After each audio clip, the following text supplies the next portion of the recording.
Yo, what is good, YouTube, and welcome back to another JC2K video. In today's video, we're doing episode number 17 of I Build Your Teams, the series where I build my viewers' teams into the best teams possible for my team unlimited and or competitive play. But before we hop into the video, if you haven't already, make sure you hit that subscribe button. Help me push towards the 18,000 subscriber mark on the channel. I upload every single day.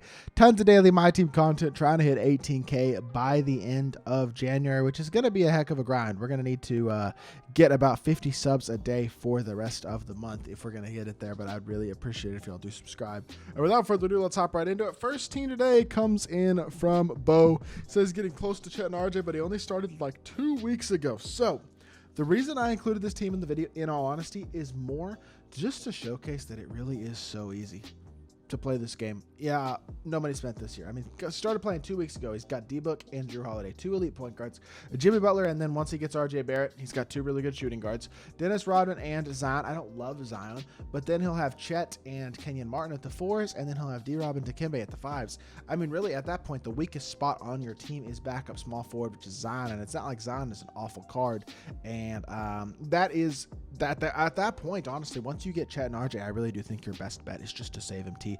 Try to get to the point, if you can, to where by the season reset on Friday, you have enough to buy at least one player, even if that is a pink diamond. So you have at least 260 KMT, basically, is what I'm suggesting. If you can get there by Friday, that would be my main goal. Outside of that, though, just make sure you got RJ and Chet in your lineup, and I think you're going to be cooking going into season 4. This is an awesome team and perfect proof of how easy it is to build a no money spent team quickly that can compete even at an online level. Got to give my boy Bo credit because he's turned this into a really good squad. Second team today comes in from Noah, says he's sitting at 700K. So wondering if he should buy Wimby or he'd have nothing left or wait till the new season. He says he'll have Chet. And he's 40 blocks away. He's got Luka, Dame. I don't love Dame, but he's got D-Book as well. Clay, Kawhi, Iggy, Jimmy, Tatum, Dirk, Giannis, Hakeem, AD, and Dikembe. I would Evo up Dikembe. I'm trying to think. I wouldn't buy Wimby. No, I don't think Wimby's going to be worth it. You're going to have Chet tomorrow. Chet and Hakeem as your front court is fine. That's a great front court. I would put Chet at the 4. Hakeem at the 5 is good. Off the bench, you got to decide Giannis, AD, Dirk, and Dikembe once he's evoed. For me personally, maybe you go Giannis, AD. Like, I don't know. There's a part of me that almost wants you to have Giannis and AD together there, and you could try to sell Dirk, sell Dikembe, or sell Dirk for sure to make the MT. You have the MT, and then just wait for next season. Honestly, you could use another point guard, I guess, but no, it's D-Book. D-Book's your other point guard. So your lineup would be Luka, Clay, D-Book, Kawhi, and then Jimmy, Tatum still. Power forwards, I guess, would be Chet, Giannis, and then centers would be Hakeem and AD. I think that's probably your best bet right now in terms of 10-man lineup. I would not get Wimby until I would definitely wait for season 4 though. I wouldn't get Wimby at all, especially since you're about to have Chet. I just don't think it's worth wasting all your MT right before the new season on a card like that, who's still very, very good, obviously, but that's not probably, in my opinion, the best use of your MT. Simba says he has 150k MT, says his only sellable players are Luka, Drew Holiday, and Evan Mobley. Having trouble evoing Rodman and Mutombo. Okay, so I have a video on how to evo those guys. Also, I will say real shot percentage helps over actually trying to time the shots yourself. Change your shot timing to real shot percentage or real player percentage, whatever it's called, and that will make it a lot easier for Rodman and Mutombo's evos. With that being said, you have Luka, Holiday, and Mobley sellable. You also have Lonzo and then Suggs, Wagner. I mean, you have you have too many point guards is the main thing that I will say. Let's go in here and let's just build a lineup. As much as I love Luka, you have too many point guards, and you have Drew as well. He's cheaper. I think we keep him. Backup point guard, I guess you probably run Suggs, right? Because you probably want to run the duo. So you go Suggs at the backup 1, Franz at the backup 2, because you still want to run that duo. And then Rodman, once he is evoed, can start at the 3. Did you have a backup 3 on this team? Or centers are not that great. I mean, Mutombo is your best center, right? So you can get Mutombo. Mutombo could be your best big. Your backup center is probably going to have to be, I mean, you just don't have a lot of MT is the main thing. 150k MT is enough. I mean, if you sell Luka, you got 200k. Evan Mobley's a really good card. You get Blake evoed. He's sellable as well. Blake is very good, so if you can get him evoed as well, that would be nice. You definitely got to work on these evos this week because Blake's a good card. Mobley's sellable is nice, and I honestly probably would sell him because I think the MT could be used elsewhere as well. So between selling Mobley and Luka, that's going to give you at very minimum another 150k. So you're going to have at least 300k MT. 300k MT, and this is kind of like the filler lineup using the cards that you already have, basically, that I've already built. Claxton could be your backup center. And then, honestly, we go with a filler cheap budget starter there, or backup small forward. Can run this as like a budget bench, and then you need one more guy. I mean, shooting guard position just doesn't have that ball handler. That's the only problem, honestly, that I'm noticing right now. As much as this sounds crazy, the best point guard for your team is D'Angelo Russell. This is the best point guard for your team right now. This is the best 10-man lineup that I think you could build, because D'Angelo Russell gives you way more shot creation ability than Drew. But with the cards you already have in your collection, something like this, or even temporarily something like maybe even this, and you just try to maximize even more MT, just building basically a solid squad. This team right here is way better than this team, and it's going to save you a bunch of MT. Use the cards you already have in your collection and add a couple of pieces here and there. I know it's a budget team. Obviously, this is also a budget team, but this is very much a budget team right here. But you will have a lot of MT left over if you build a team something along these lines. You could even turn Ron Artest into somebody even cheaper, and then you can kind of just get by until the end of this week. This still, by the way, I think is probably better than this team.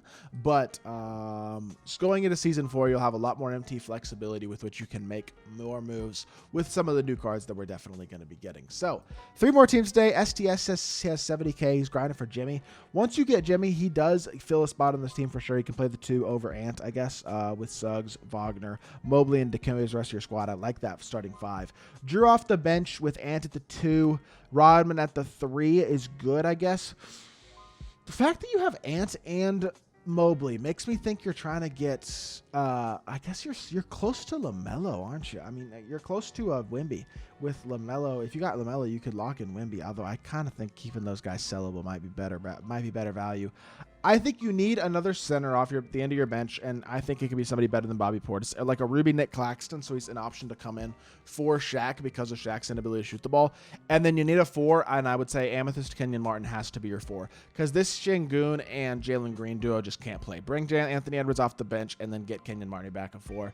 This Şengün and Green duo just is not going to cut it. So honestly, I would play Claxton over Shaq too, but if you want to use Shaq, Claxton in your last 3, at least to have him, will be nice. But really, that's about it. There isn't a ton of changes right now that I'd recommend making. Again, this is the type of squad you don't have a lot of MT. I would definitely try to earn enough MT to where you can pick up a guy to add to your squad at the beginning of the new season on Friday.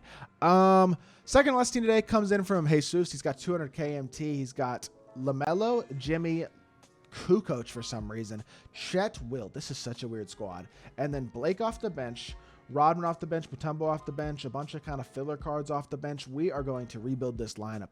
He has LaMelo, and that is his best point guard, so we're going to put LaMelo in at point guard. Shooting guard, he has Jimmy Butler, so I guess we'll throw Jimmy in at the 2. It wasn't Pro Pass Jimmy, but that's okay. Kukoc is terrible. I don't want to use him, so we're not including him at the 3, but Chet can go at the 4. And then Wilt at the 5 stinks, but Dikembe at the 5 is quite good, so we'll throw Dikembe in there at the 5. Now, backup 5. I still would 100% use Nick Claxton over Wilt, my personal opinion. But that is my opinion, and I would do that. Rodman at the backup 3 to provide some defense isn't a bad idea, although you could consider starting him as well.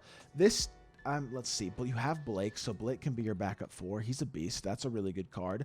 Great backup 4 right there. Now you basically have used the cards you all have in your collection, and you have... And plus Ruby Nick Claxton, you have most of your roster filled out. You got to fill out 3 more spots, and how you want to fill out those spots with whatever you have left is kind of up to you. I guess temporarily Gordon Hayward backup 2 makes sense considering you have him in collector level. Might as well throw him in there. Need a point guard. Need a small forward. You have the MT to where you could go out and make more expensive moves, but honestly, why make more expensive moves when you can do it super cheap instead? Jalen Suggs for free. Franz Wagner for 10k MT. Take advantage of that duo. It's a really good duo. And let's just take Gordon Hayward out of here and let's put some defense in here instead. Get a guy like Herb Jones on the court for the defense. I know this is a budget trio that y'all have probably seen a lot of on my channel, but Suggs, Wagner, this duo with Herb Jones on there to play defense as well. This team right here is night and day from this squad. Not even close, and I'm not even sure it's really going to cost you any MT. And then finally, comes in from Vincent, who says, don't forget me, JC has 57k MT. And like, the core to a good team. Suggs, Wagner, Rodman, Chet, Mutombo, and then a bench that's just kind of sketchy. I don't dislike this Eason card, and I like your use of the duo, but I don't like Kyrie. I think Paul George is a very good card who 100% could have a spot in your lineup, but Jared Vanderbilt and Gobert, I mean, this is the easiest swap ever. Just Kenyon Martin and Nicholas Claxton. I know that's like the obvious budget duo that I keep, or not, they're not a duo, but the budget two guys that I keep recommending to power forward and center, but I think it is pretty much a no-brainer. Kenyon Martin and Claxton fill those holes really quickly for very cheap, and then all you need is a point guard, and at that point, I think a guy like Jordan Poole would be the guy to target at point guard. If you could pick up Jordan Poole, get him evoed, and then have Kenyon Martin evoed and Nick Claxton instead of Kyrie, Vando, and Rudy Gobert, I think your team gets a lot better automatically. I would start Rodman over Eason as well. Bring Eason off the bench so that you have both a lock in your starting lineup and off the bench with PG starting, or off the bench and then Rodman starting. And I think that will finish out this team perfectly if you can get Poole, Kmart, and Claxton. Last team, that was the last team for today's video though, so I hope y'all did enjoy today's episode. I may do an extra midweek episode of I Build Your Teams this week. We got a lot of extra teams, and over the last couple weeks we've been getting a lot of teams submitted, so I may start to potentially do the occasional extra episode here or there. So if y'all want that, let me know. Leave a comment and I will do that. But hope y'all did enjoy the video. If you did, make sure you hit that like button, leave a comment, and subscribe. I'll be back with more 2K content very, very soon, and I appreciate y'all. Peace.